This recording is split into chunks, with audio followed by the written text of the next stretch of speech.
Bienvenue dans cette émission et merci pour votre fidélité à Africa 24 TV. Vous êtes dans le magazine du football de votre chaîne avec nos invités que j'aurai le plaisir de vous présenter dans quelques secondes. Tout d'abord, les titres de ce magazine. Nous évoquerons les conséquences du coronavirus sur le sport et le foot en particulier. Quelle est l'actualité sur notre continent pendant cette épidémie? Nous allons tout vous dire dans cette émission. Deuxième grand titre. Ça chauffe en Côte d'Ivoire pour les prochaines élections à la FIF, la Fédération ivoirienne de football. Didier Drogba est-il l'homme providentiel, l'homme qu'il faut, football ivoirien, éclairage, dans cette émission aussi. Et puis en troisième titre, le calendrier de la CAN, proposition de la CAF, le CHAN, la reprise des différents championnats en Europe.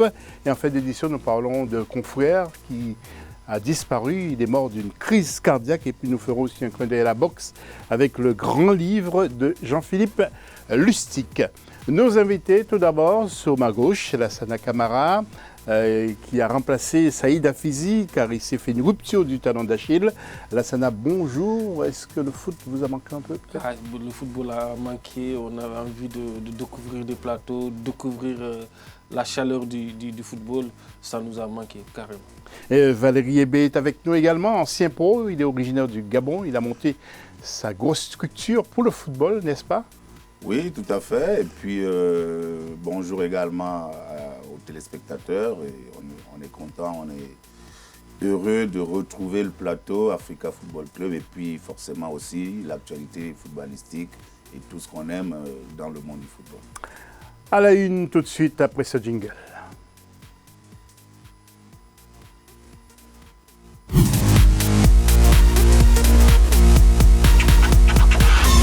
Et Lassana, je commence par vous de nouveau. Quelle actualité qui vous a marqué pendant cette épidémie ou cette pandémie du coronavirus? Ce qui m'a plus éclairé, c'est la mort de Pape Diouf. On a un grand Africain, notre pape à nous, a tiré sa révérence. Ce mec-là, ce grand homme-là, a tiré le sportif africain, le mouvement sportif africain, ceux qui aiment le sport, le football africain vers le haut. C'est un journaliste comme nous, mais il a franchi un palier, il est devenu agent de joueur, il est devenu le premier noir à être président de club dans un grand club en France. Pape Diouf, c'était le prophète à nous tous, le prophète de notre football. C'était un gars qui parlait bien français. C'est un gars honnête, c'est un gars qui a tout simplement montré la voie à la nouvelle génération. Nous devrons tous être des Pape Diouf. Valérie, qu'est-ce qui vous a marqué, vous, pendant cette pandémie? Bien, deux choses. La première, pour emboîter le pas à la Lassana, c'est la disparition de Manu Dibango, qui a traversé beaucoup d'époques, beaucoup de générations. Et puis là, passionné de sport aussi. De sport aussi également, et puis qui lui aussi a tiré sa révérence. Et on n'a même pas pu, à cause du coronavirus, lui rendre les hommages comme à Pape Diouf d'ailleurs, puisqu'il y avait beaucoup de restrictions. Et puis évidemment, on ne peut pas passer sur ce fait-là qui a choqué et qui continue de choquer le monde.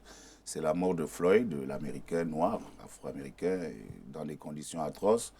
Et on espère simplement que cette période du coronavirus devra remettre l'humanité au centre de nos préoccupations parce qu'on se rend compte que la vie, sur ce qu'on a vécu en tout cas pendant les 4 mois, ne tient pas à grand-chose. Merci Valérie. Et le coronavirus justement a eu un énorme impact dans le football sur notre continent. C'est le cas en République démocratique du Congo. Le championnat de football ne reprendra pas justement dans ce pays. Et nous allons retrouver un sujet de Nathalie Mo sur la question. Homologuant les conclusions de la Ligue nationale de football, la Fédération congolaise de football association FECOFA a mis un terme à la saison sportive 2019-2020 en République démocratique du Congo ce 12 mai. La compétition qui a été interrompue le 16 mars pour cause de pandémie de Covid-19 s'arrête donc alors que les phases retour démarraient à peine. Et aujourd'hui, on ne peut pas se permettre de dire qu'on va continuer de jouer le championnat pendant qu'il y a une crise qui arrive. Il faut prendre des mesures.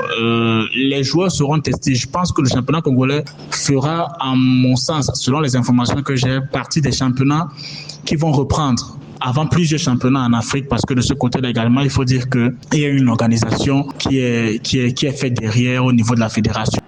Si l'arrêt définitif des activités fait l'unanimité en RDC, l'issue de la saison crée des tensions. La FECOFA a acté une fin de saison sans promu ni relégué, tandis que certains clubs, à l'instar du tout-puissant Mazembe, souhaitent qu'un palmarès soit annoncé.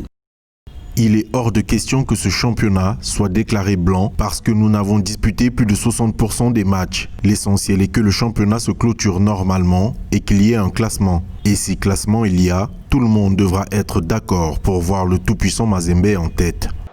Comme la RDC, le Congo, Maurice, 7 autres pays africains ont mis un terme définitif à leur championnat de football. Par contre, la majorité des fédérations temporisent leur décision alors qu'une recommandation de la Confédération africaine de football a appelé à une décision rapide quant à la suite des compétitions de football sur le continent. Valérie, la RDC a été avec un peu trop de précipitation ou a eu raison? Bien, mais je pense que la Fédération congolaise de football, en fonction évidemment de l'évolution de l'épidémie au Congo et certainement des mesures gouvernementales, a dû prendre des décisions très rapidement. Bon, maintenant, je crois que ce qui est important, c'est de regarder avec tous les acteurs, de tomber d'accord sur le classement qui peut être aujourd'hui fait, qui devrait faire l'unanimité, même si c'est compliqué de faire l'unanimité dans ce genre de situation. Mais ils n'ont pas le choix, la décision elle a déjà été prise, elle est actée. Maintenant, comme on le dit généralement, il faut mettre le ballon au centre, à terre, et de récupérer ou du moins de sauver ce qui peut être sauvé en faisant un classement qui devrait normalement correspondre à la réalité de ce qu'a été le championnat, du moins des matchs qui ont été joués jusqu'à ce qu'ils soient arrêtés. Et j'espère que les Congolais vont mettre beaucoup d'eau dans leur vin pour pouvoir trouver la solution. Et justement, nous allons voir le classement avant de retrouver la Sana et vous verrez que c'est le TP Mazembe qui a viré en tête avec 53 points devant l'AS Vita Club, 48 points. Maniema Union, 46 points, 4e Motema Pembe, 5e Renaissance, et puis descente dans la division inférieure, Sangabalande, Bukavu, Dawa et Nyuki. Vous, Lassana Camara, que pensez-vous de la décision de la Fédération de la République démocratique du Congo à ce sujet? Je pense que comme la France, ils ont pris la décision à la hâte. Il fallait attendre un peu parce que la CAF les a juste demandé de donner un programme par rapport à la reprise du championnat ou l'arrêt du championnat. Beaucoup de pays ont remis ça au clan de guerre jusqu'à nouvel ordre, comme la Mauritanie, comme le Maroc, comme beaucoup de pays. Je pense qu'il fallait attendre au moins jusqu'au mois de juillet pour prendre une décision définitive. Là, ça ferait des frustrés. Le TP Mazembe doit jouer les demi-finales de la Ligue des Champions, donc ils vont rester sans compétition, donc ça va pénaliser cette équipe congolaise. Non, le TP Mazembe est déjà éliminé, donc il n'y a pas d'équipe club congolais en phase finale de la Ligue des Champions ou de la Coupe de la CAF, mais ça pénalise le football congolais. Merci Alassane. Et puis quelques infos à propos de cette épidémie.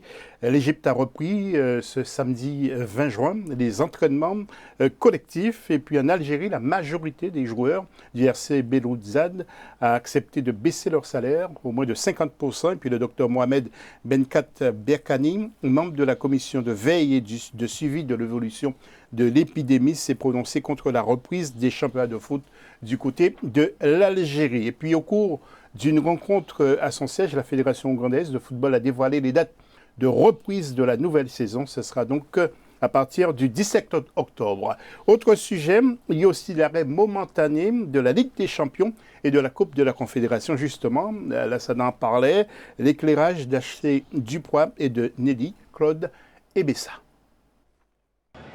Mise à l'arrêt pour cause de pandémie de Covid-19, les éditions 2019-2020 de la Ligue des champions africaine, mais aussi de la Coupe des confédérations qui n'ont toujours pas été clôturées, contrairement à certains championnats locaux, pourraient reprendre. La Confédération africaine de football planche en effet sur des scénarios de reprise. C'est tout à fait une possibilité que les compétitions reprennent en Afrique, tout comme en Europe. On le voit bien, l'Angleterre a suivi le pas de l'Allemagne, l'Espagne avec la Liga va aussi reprendre. Donc il n'y a pas de raison qu'en Afrique, que l'Afrique ne suive pas la même voie et que selon l'évolution de la pandémie, les compétitions sportives reprennent le plus vite possible. Ayant obtenu les réponses de 39 des 54 fédérations du continent, la Confédération africaine de football a pu dégager 2 pistes de relance de la C1 et la C2. Dans le premier scénario, la Ligue des champions s'achèverait le 28 août et la Coupe des confédérations le 23. Les demi-finales se joueraient donc entre le 31 juillet et le 2 août pour les matchs allés, puis du 7 au 9 août pour les matchs retour. L'autre scénario étudié par la CAF implique une reprise plus tardive en septembre. La finale aurait dans ce cas lieu le 25 septembre. Une chose est sûre, la Confédération semble déterminée à boucler la saison. Ce serait quand même assez dommageable de devoir annuler ces 2 grandes compétitions du continent africain qui commencent vraiment à avoir un réel impact sur les supporters africains. Ces 2 compétitions génèrent énormément de revenus pour les clubs et pour les fédérations concernées. Ce serait quand même une très bonne chose pour ces compétitions de reprendre, bien entendu en adéquation avec l'évolution de la pandémie.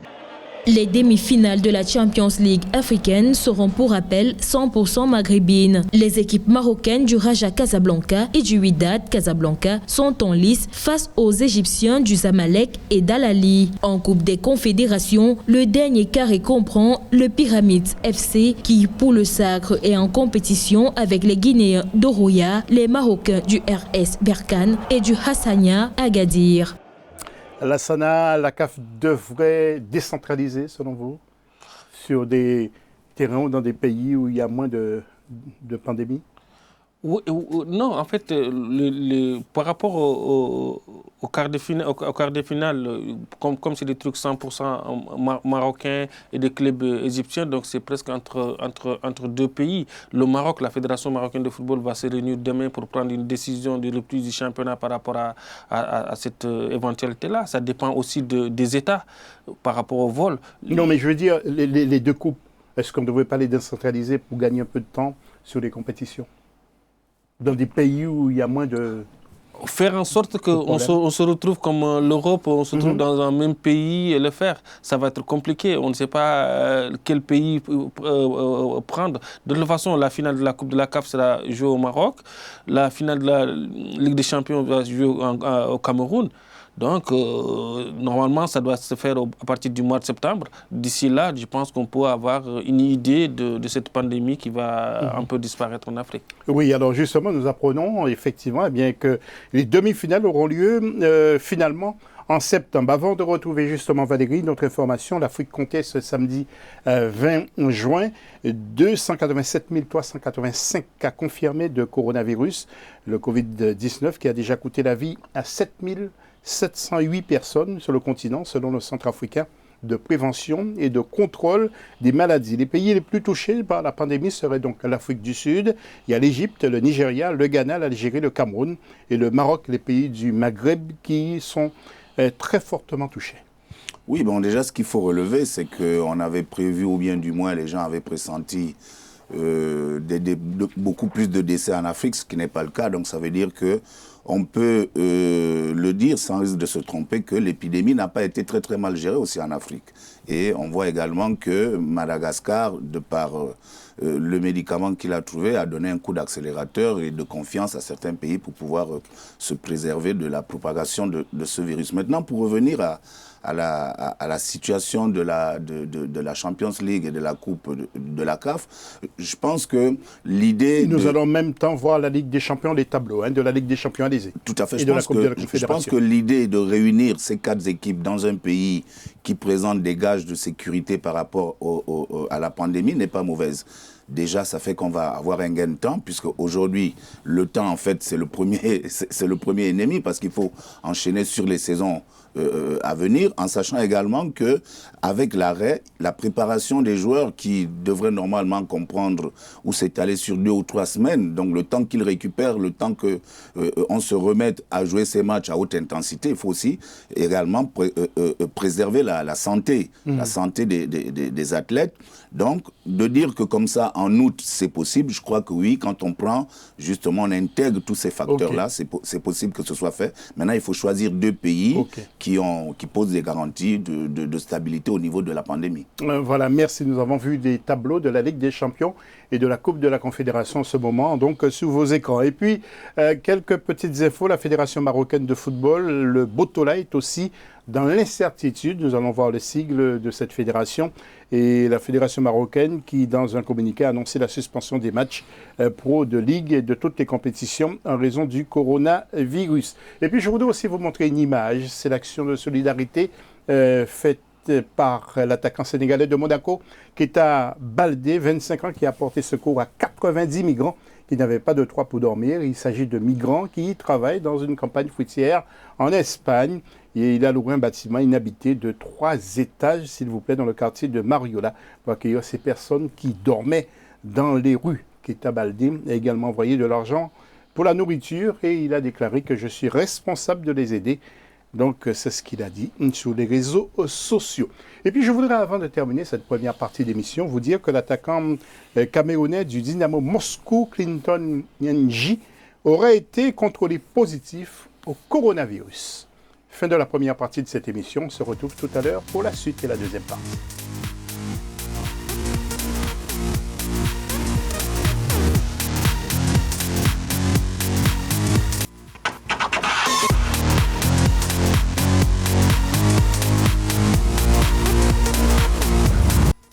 Retour de l'AFC, puis nous parlons de la Côte d'Ivoire où ça chauffe avant les élections à la fédération. Est-ce que Didier Drogba est l'homme providentiel? Eh bien, nous le saurons avec nos invités d'ici quelques secondes.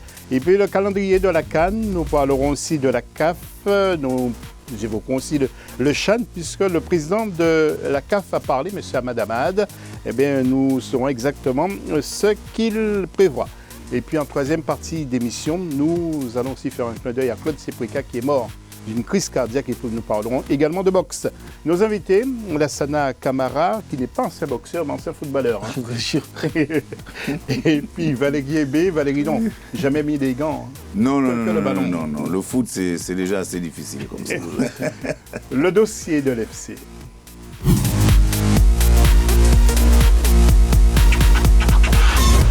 Alors Valérie et Lassana, pourquoi selon vous les Ivoiriens attachent autant d'importance aux élections à la fédération?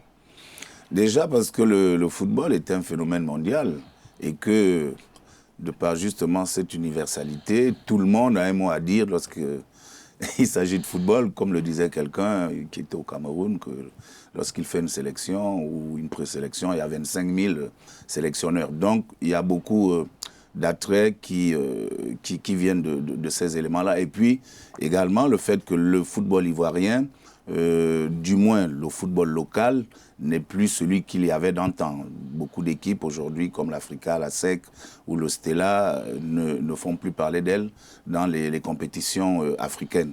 Donc, cela veut dire qu'il y a un véritable besoin de régénérer, de remettre des choses en place. Et cette élection-là, justement, a beaucoup plus de piment également, parce qu'il y a une icône du football ivoirien et voire mondial qui s'est mêlée à la danse. Maintenant, c'est comme dans toute période électorale, tous les coups sont permis. Il y a des coéquipiers ou anciens coéquipiers qui n'ont pas rejoint ces rangs. Il y a des candidats également qui avaient déjà géré la fédération qui sont là. On va voir maintenant ce que le collège électoral va décider par rapport au programme que tous ces candidats leur ont présenté. Et puis il y a une manne financière, tout le monde veut gérer aussi cet argent pour le football dans les pays.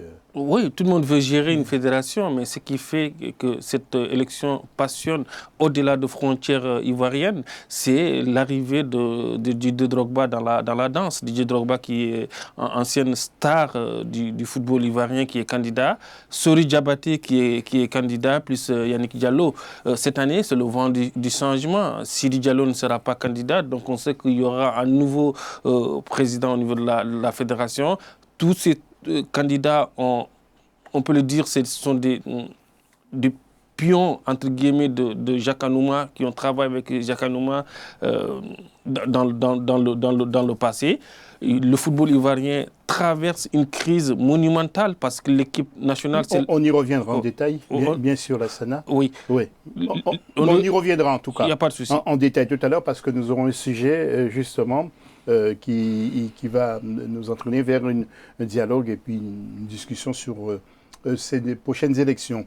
Et avant de parler justement de ces consultations, sachez que 8 millions de dollars. C'est le montant de l'enveloppe débloquée par la Confédération africaine de football, une somme destinée aux 54 pays membres de l'organisation en raison de la mise à l'arrêt provoquée par la pandémie du Covid-19. Si l'effort est salué, la question de la CAN 2021 reste quand même sur toutes les lèvres. Regardez ce sujet d'Ashley Dupois et Ange Bijou, Nomédio.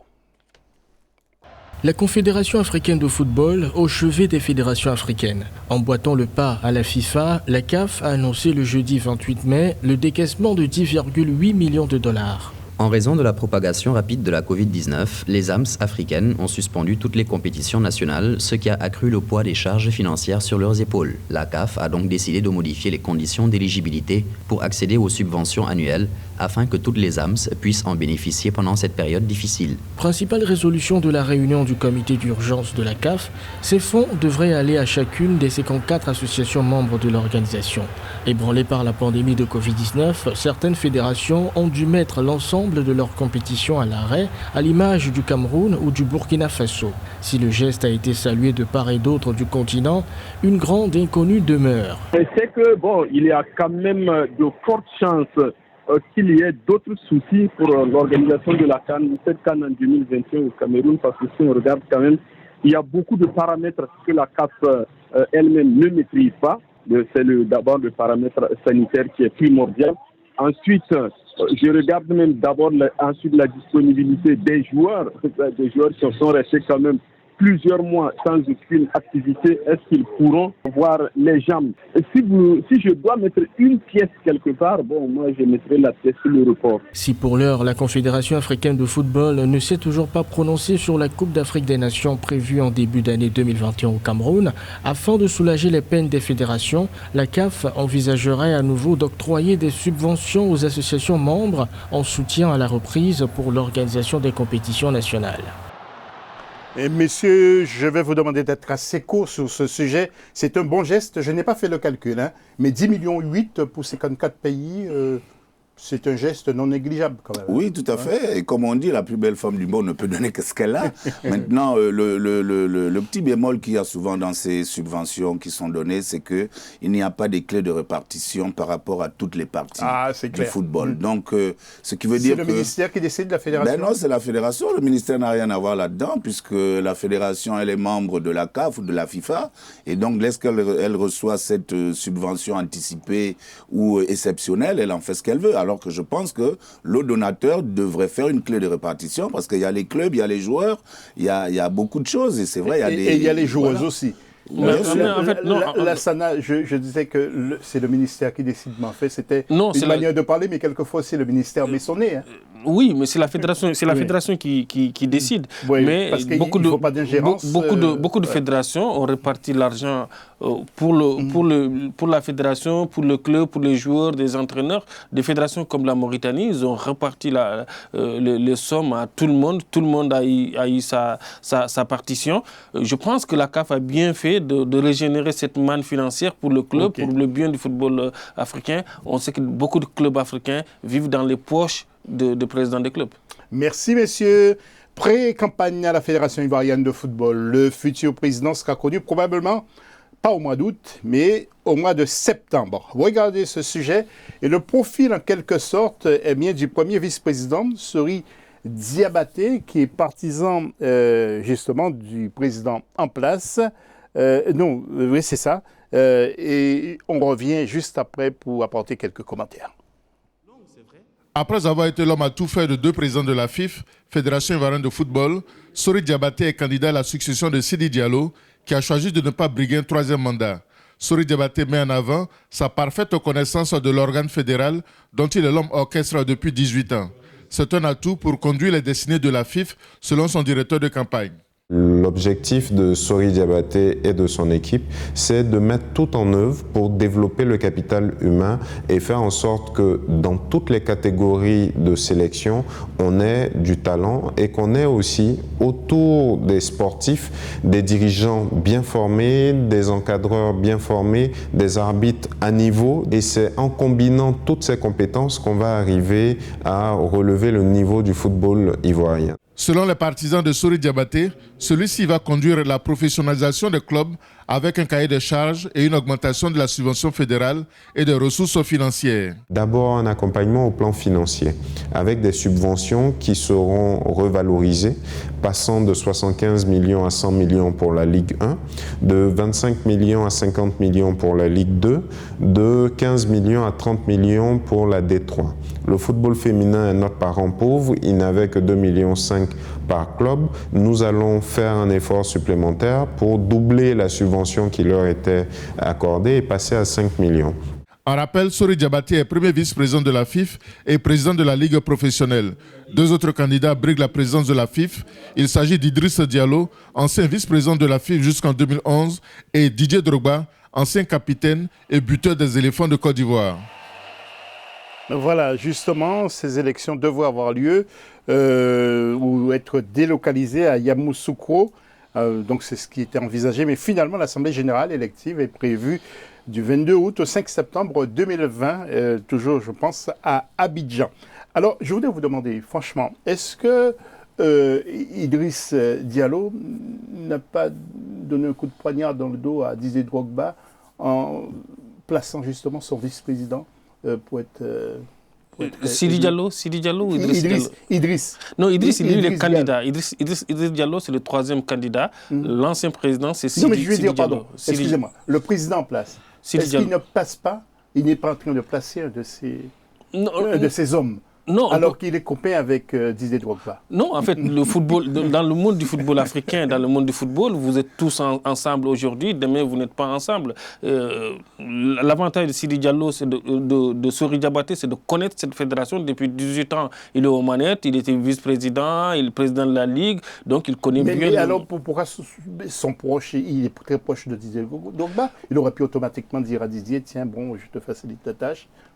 Ça ne se passe pas comme ça. Donc Didier Drogba, il sait bien que c'est un compétiteur neuf. Il sait que pour gagner un match, il faut se battre, il faut marquer des buts, il faut aller en campagne, etc. Donc il doit faire ses classes. Ça ne sera pas match facile parce que même les hommes politiques sont divisés.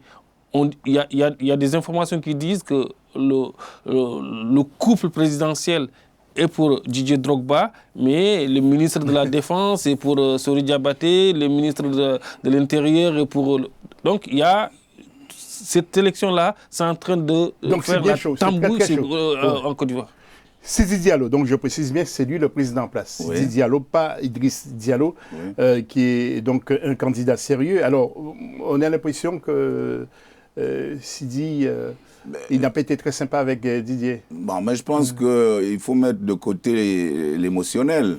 Il veut être dans la continuité. Et lui, ne se représentant pas, il met son vice-président, qui est là depuis un bon bout de temps et qui, au dire de son directeur de campagne, maîtrise les arcanes de la fédération.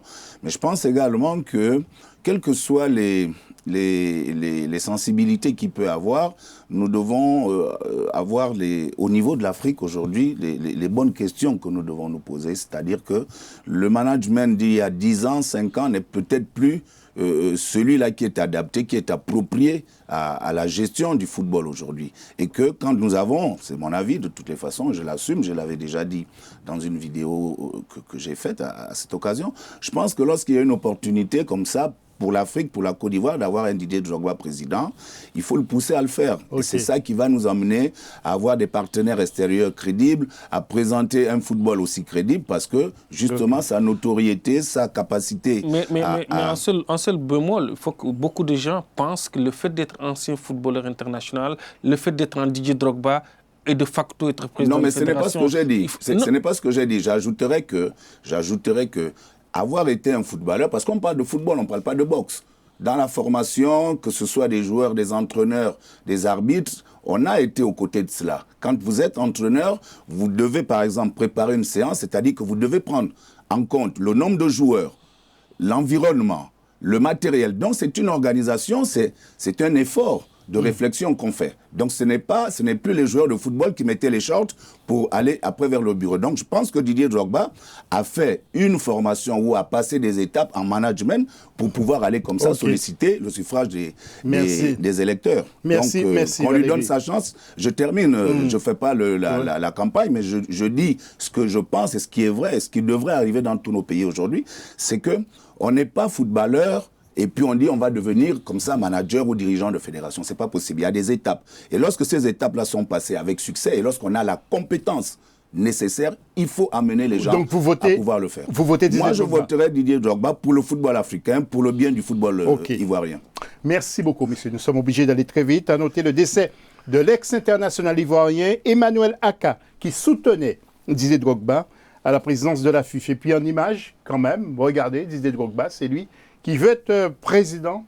Et il y a également l'autre candidat qui est Idriss Diallo, qui veut aussi être président. Donc vous voyez sur ces images. Et puis un petit mot sur le classement du championnat de la Côte d'Ivoire avec donc le Racing d'Abidjan qui est en tête devant San Pedro. Et troisième, la SEC, Valérie a cité ces équipes il y a quelques instants de cela. Je vous laisse regarder encore le classement provisoire pour l'instant de ce championnat ivoirien. Monsieur Valérie Ebé, vous êtes venu à plusieurs reprises ici et puis tiens, j'apprends en lisant les documents, les journaux que vous avez monté votre structure. C'est quoi exactement? C'est pour le football? Oui, on va dire il y a une partie football. Nous avons 3 minutes. Hein, oui, ne vous en faites pas. Ouais. Nous avons, il y a une partie football, donc et il y a une partie sport collectif, puisque bon, je fais dans les formations de dirigeants sportifs, président, secrétaire généraux de club, pour amener justement une administration, une gestion moderne aujourd'hui de ces clubs-là et les développer également, tout comme les présidents de ligue. Donc ça peut être ligue de basket, ligue de handball, ligue d'athlétisme, parce que je pense que le management n'a pas simplement un regard ou une spécificité du football, il y a une globalité. Et il faut dire aussi que vous avez occupé de hautes fonctions ministérielles. Oui, tout à fait. Donc je me suis servi de cette expérience-là lorsque j'ai occupé justement ces postes. J'ai été directeur technique national adjoint à la fédération, j'étais conseiller de ministre, je suis consultant dans les chaînes de télévision depuis une vingtaine d'années. Donc j'ai profité comme ça de toutes ces compétences, de tous ces savoirs que j'ai pu glaner ça et là pour monter ma structure et de pouvoir transmettre comme ça ma modeste expertise au monde du football. Comment venir vers vous, par exemple C'est très simple, à travers mon mail, valeriehebe@yahoo.com et puis mon numéro de téléphone 06 01 28 19 14.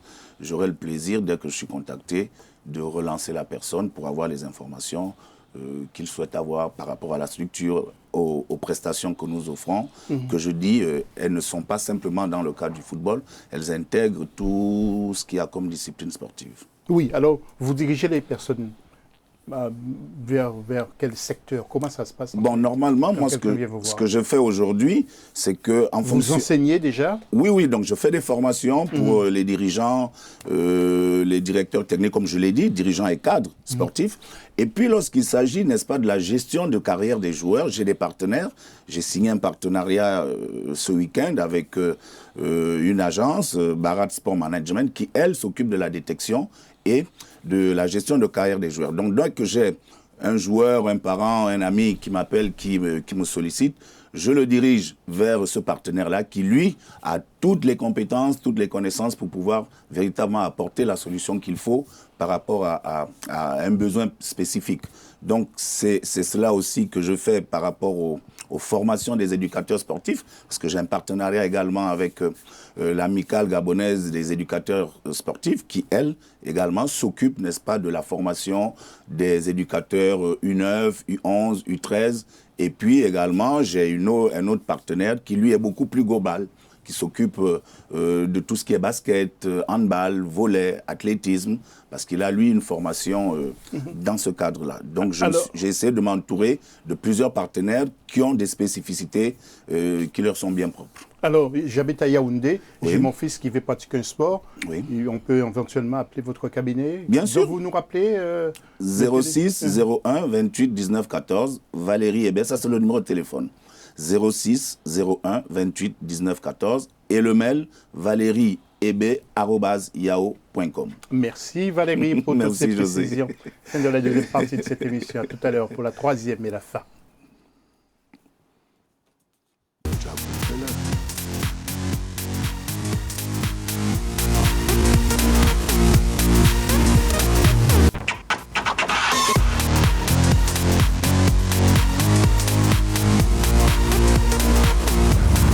Le calendrier de la CAN, la proposition de la CAF, le CHAN, et puis la reprise des différents championnats en Europe. Et puis, en fin d'édition, nous parlerons d'un confrère qui a disparu subitement. Et puis, nous parlons aussi de boxe dans cette émission de football. Nos invités, Lassana Camara, est toujours avec nous. Et il y a également Valérie Ebé, le football international, tout de suite pour vous.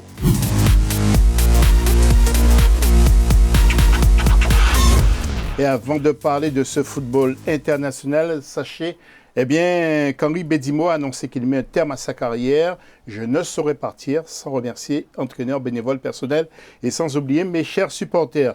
Il a passé de mauvais moments quand même, surtout à Marseille, Henri Bédimo. À Marseille, mais il a passé des beaux moments à Montpellier. Il a été champion de France avec Montpellier. Henri Bédimo, il a fait pas une très grande carrière internationale, mais c'était un joueur qui était costaud sur le terrain, propre sur l'homme.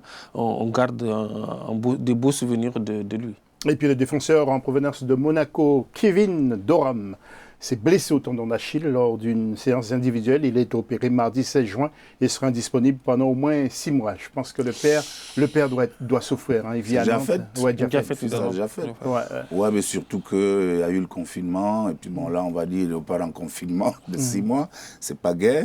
Et en plus, tendon d'Achille, au-delà de la blessure physique, c'est psychologique. Donc j'espère qu'il va bien récupérer. C'est ce qui est arrivé. Tout ça. En plus, il vient de signer, quoi. Il vient de signer, quoi. Il vient de signer. Il y a 2 semaines qu'il a signé. C'est très difficile, hein. Mais bon, on espère qu'il a les ressources pour pouvoir surmonter cela.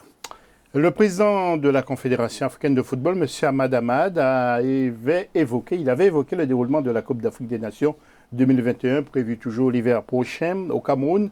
Un report n'est pas exclu, avait-il dit. Faisons le point avec Ashley Dupois et les commentaires sont assurés par Victoria Sedji. L'édition 2021 de la Coupe d'Afrique des Nations aura-t-elle lieu en dépit de la crise sanitaire mondiale? La question est sur toutes les lèvres dans le paysage footballistique africain. Si jusque-là, le président de la CAF, le malgache Ahmad Ahmad, était resté silencieux, dans un entretien avec le média allemand Deutsche Welle, ce dernier a exprimé son positionnement, celui de la patience. Face à une telle situation, j'estime que toutes les parties prenantes dans l'organisation de ces compétitions pourront se retrouver plus tard pour discuter et se concilier pour que l'on puisse ensemble trouver un moyen de reprendre ces compétitions. L'île Maurice, le Kenya, la Guinée, l'Angola, le Burkina Faso, l'Éthiopie, le Congo, le Libéria ou plus récemment le Niger, tous ont fait le choix d'annuler leurs activités footballistiques. Pour bon nombre de grandes voix du football africain, un report de cette grande messe du ballon rond est plus qu'envisageable.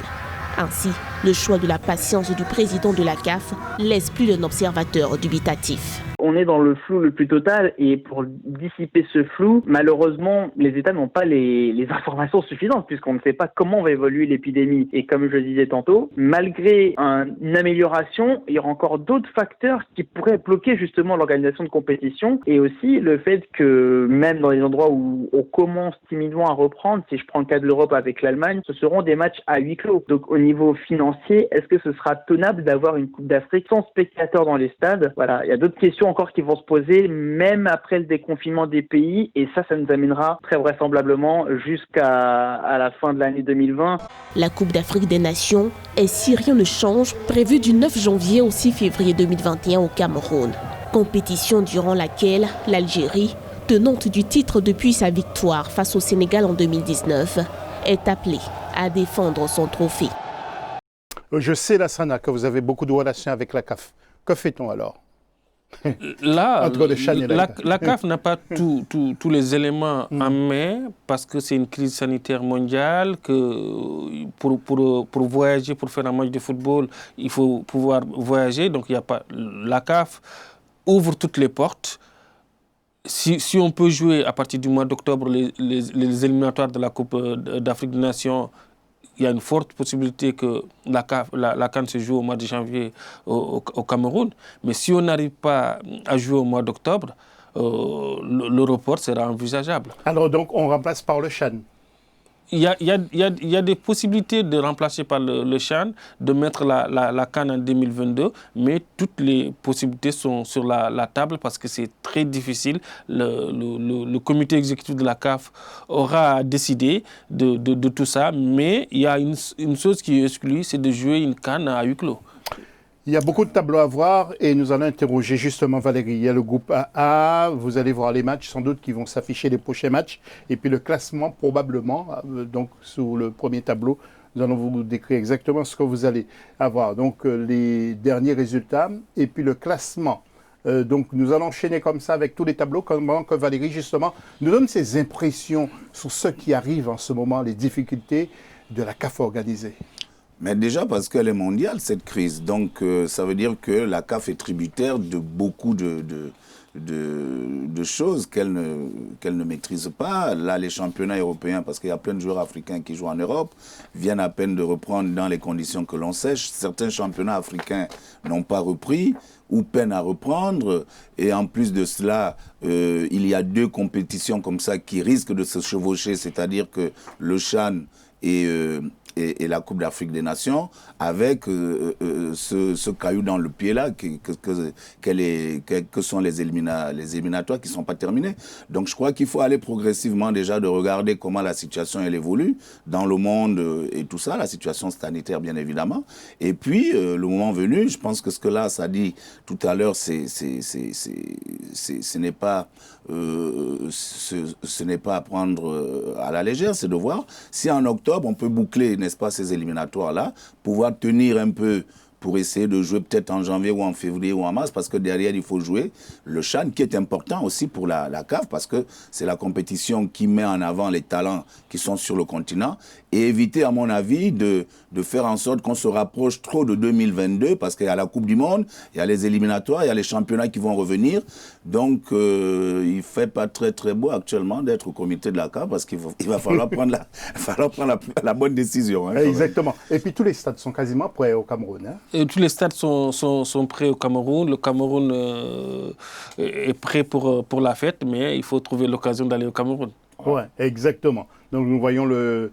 Et il y a également un problème de pluviométrie au Cameroun. Parce qu'on l'avait déjà évoqué. Au mois de juin.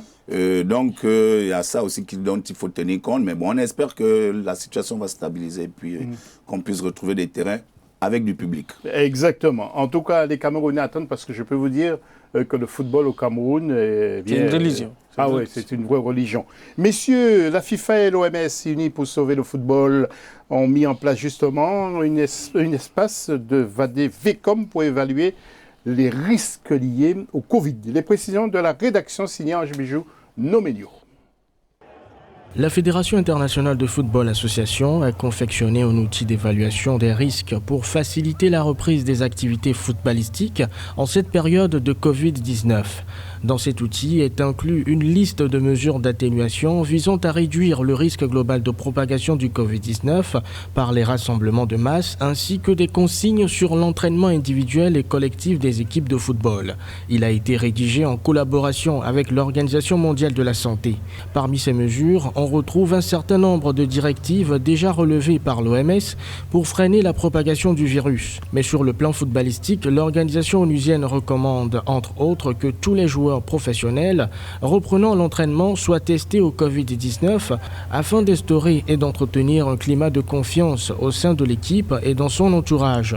Le premier test doit être réalisé 72 heures avant la reprise des activités footballistiques afin d'éviter les faux négatifs. Le deuxième test doit être réalisé avant le début de la première séance d'entraînement.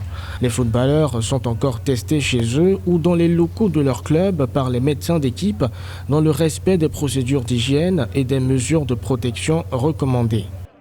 Oui, Valérie, l'Europe a repris. Nous allons voir la carte justement du côté de l'Allemagne. C'est le Bayern qui est champion. On a repris aussi au Portugal, en Espagne, en Angleterre. Que pensez-vous ? On est un peu jaloux là en Afrique. Oui, mais la situation n'est pas la même en Afrique qu'en Europe. Et puis, on va le dire aussi, l'organisation interne des clubs n'est pas la même.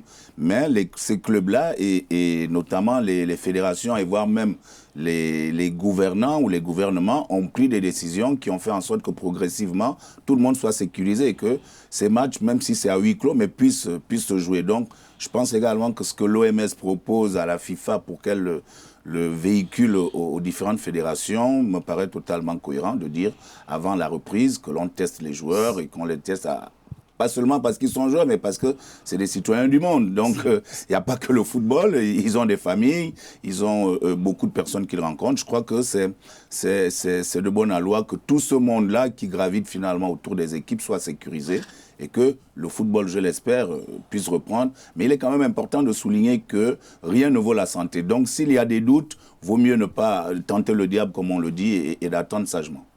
L'UEFA, nous allons voir aussi, donc finale à 8.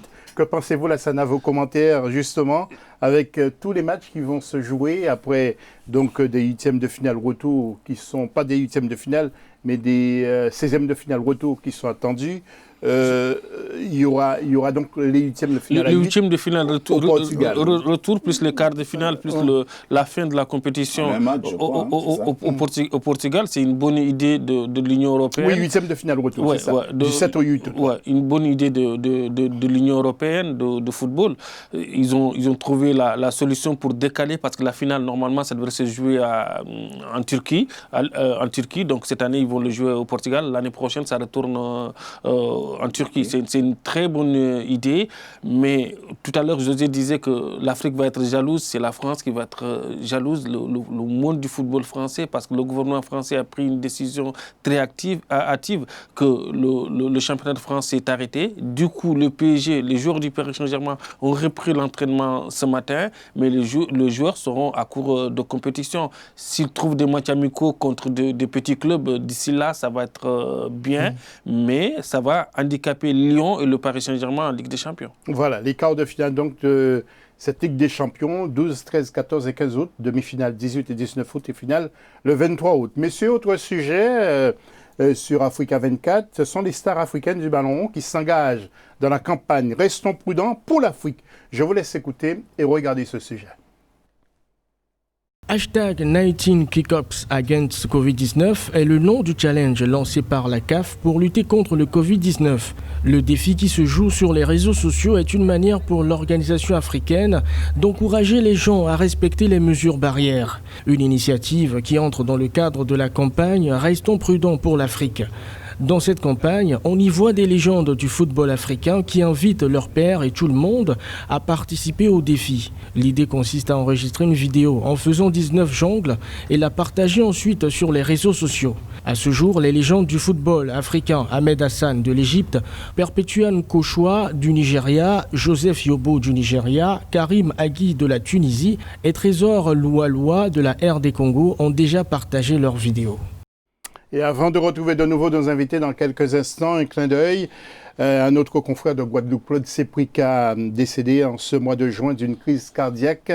Il avait 54 ans, donc il avait été sur sa terre ou ses terres d'origine. Il était récemment en Guinée, il y a 2 ans de cela, justement pour le congrès de la presse francophone. Ensuite, il est passé du côté du Maroc, donc un garçon qui était très, très, très attaché à la terre africaine. Voilà. Claude Seprika, originaire de la Guadeloupe. Alors, beaucoup d'amis de la chaîne Africa 24 sont partis, Pape Diouf, on l'a dit, ou encore Manu Dibango, et aussi Rolis Mabele, ou encore Mori Kente, et le docteur mauritanien Mohamed Mahmoud Oulma. Si vous allez sur le Facebook de notre ami Lassara Kamara, vous aurez tous les détails sur la disparition de ce docteur qui est ancien président du comité olympique donc de la Mauritanie. Et de la fédération. Et pour finir, avant de retrouver nos invités pour le mot de conclusion, le livre de Jean-Philippe Lustig. Regardez donc avec tous les grands boxeurs. C'est un superbe livre avec le premier boxeur sénégalais, Bating Siki, champion du monde. Ensuite, vous voyez Joe Louis, qui a été reçu à la Maison-Blanche. Il y a aussi Henry Armstrong. Vous allez voir Mohamed Ali également, donc sur les images. Joe Froisier, qui quitte à l'école à 13 ans pour aller cultiver la terre avec son père. Hagler, Léonard aussi, mais oui, de grands boxeurs. Mike Tyson. Il y a aussi James Buster Douglas qui avait mis KO Mike Tyson, souvenez-vous. Holyfield, Boer aussi. Et puis le dernier combat de Tyson, comme vous allez voir dans ce livre, il y a aussi George Foreman. Et puis pour terminer, le français que vous connaissez bien, Jean-Marc Mormec. Ce livre est un vrai laboratoire de grands champions blancs et noirs à se procurer. Le grand livre de la boxe signé Jean-Philippe Lustig. Le mot de la conclusion pour vous, M. Lassana Camara? Le mot de la conclusion, ça veut dire que la santé, on est content de se revoir. La santé avant tout, après le football viendra. Je pense que l'Afrique du football comprendra que avec cette crise-là, peut-être on trouvera des recettes pour un rebond du football africain. Et puis à noter que le boxeur angolais Francisco Moniz est décédé. Donc c'est un ancien boxeur angolais, Francisco Moniz. Monsieur Valérie Ebé, le mot de la fin pour vous, surtout que votre structure fonctionne très très bien, surtout. Oui, tout à fait, qu'elle puisse notamment atteindre ses objectifs et apporter, comme je l'ai dit, sa contribution au développement non seulement du sport africain, mais dans le monde. Et surtout remercier Africa 24, puisque ça nous a permis de revenir sur ce plateau avec autant de bonheur et de joie à transmettre notre modeste expertise. Et on espère, comme tu sais le faire, José, nous inviter encore pour qu'on puisse échanger dans ces moments inoubliables. C'est avant tout la chaîne de l'Afrique. Et la chaîne du sport et de l'information. Du football africain. Qui a beaucoup accompagné le football africain depuis un certain temps. L'Africa 24 est au centre, comme le ballon au centre. Mais exactement. Voilà, avec ces images donc, du livre de Jean-Philippe Lustig, La boxe, que j'adore aussi. Je ne sais pas pour vous, mais moi j'adore. J'ai retransmis beaucoup de combats. Et tout près du ring, en plus c'est impressionnant. Moi j'adore, j'ai suivi les deux affrontements Joshua contre Ruiz qui avait battu Joshua à la surprise générale, et puis là Joshua qui est revenu pour lui donner une leçon de boxe, et puis malheureusement il a arrêté Floyd Mayweather, mais après il y a les Canelo qui sont pas mal aussi, et puis qui sont actuellement avec Lomachenko, de très très bons boxeurs. Moi j'adore bien. Vous êtes un connaisseur. Messieurs, merci d'être venus, voilà, pour nos téléspectateurs. Merci d'avoir suivi cette émission. Restez avec nous sur Africa 24 dans quelques instants. Un nouveau journal là, sur votre chaîne. À très vite. Salut.